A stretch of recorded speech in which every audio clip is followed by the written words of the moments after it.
A country with over 1 billion people, thousands of years of history, and the world's spiciest food. But behind the saris, samosas, and sacred rivers is a military that's so vast, so capable, and so battle-ready, you'd think it was coded by a Marvel villain. This is not the India you think you know. Because while some countries flex with parades, India just silently upgrades, drills in 3 climate zones, and prepares for war across land, sea, air, space, and cyberspace, all at once. So buckle up, because India's military might, it's on another level. Let's talk geography, because India doesn't live in a quiet cul-de-sac. It's in the world's most intense neighborhood. To the north, you've got China, nuclear-armed, high altitude, and constantly eyeballing mountain borders. To the west, Pakistan, with decades of tension and history that could fill its own Netflix series. To the east, jungle borders with Myanmar, insurgent hotspots, and some of the toughest terrain on Earth. And to the south, the Indian Ocean, where everyone from the US Navy to Chinese submarines likes to just hang out. In other words, India is surrounded by drama. But here's the twist. While most countries would freak out, India builds a defense force designed for permanent pressure. Because peace is nice, but being unbreakable, that's better. India's army isn't just big, it's seasoned. With over 1.2 million active personnel and hundreds of thousands in reserve, it's one of the largest standing armies on the planet. But this isn't just about numbers, it's about experience. While some armies do war games in the desert once a year, Indian soldiers are literally fighting real skirmishes in the Himalayas, guarding borders at -30 degrees Celsius, and tracking insurgents through monsoon-soaked jungles. Imagine doing combat patrols with frozen eyelids or humidity so thick your socks turn into soup. That's Tuesday in the Indian Army. And then we get to the elite units. Para-SF, India's special forces that train to jump into war zones from 30,000 feet up. They go behind enemy lines and vanish like a WhatsApp status. Ghatak platoons, the army's pointy end of the spear. First in, last out, always loud.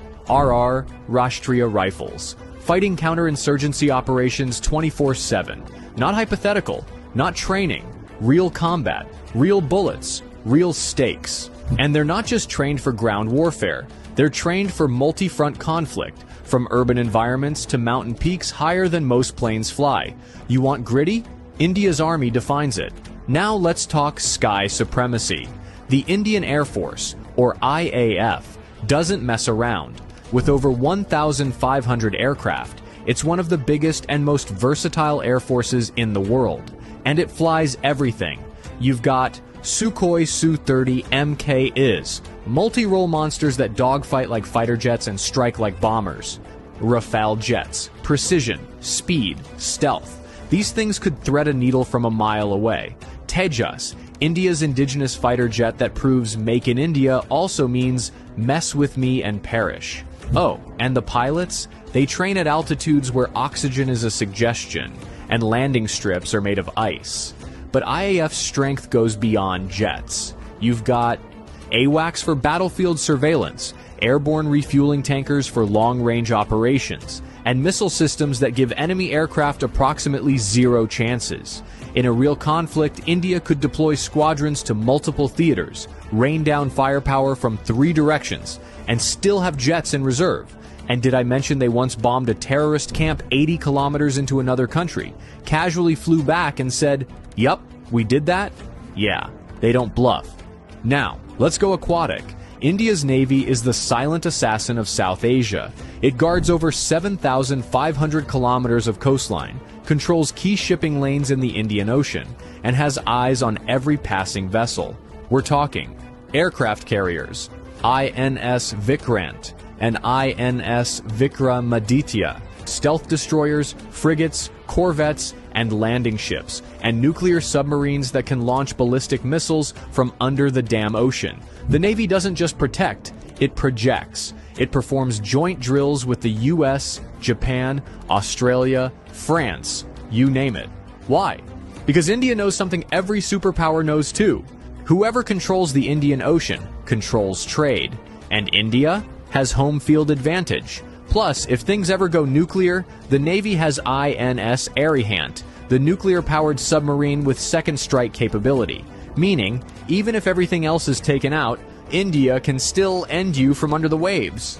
Their missile arsenal is no joke. Agni series. These are not firecrackers. They're long-range nuclear-capable ballistic missiles. BrahMos, one of the fastest cruise missiles in the world, co-developed with Russia. It hits targets faster than most people hit the snooze button. And they're not stopping there. India is investing in hypersonic tech, anti-satellite weapons, AI-enabled drones, and space surveillance. You know that time India shot down its own satellite in orbit just to prove it could? Yeah, that was the military equivalent of flexing in zero gravity.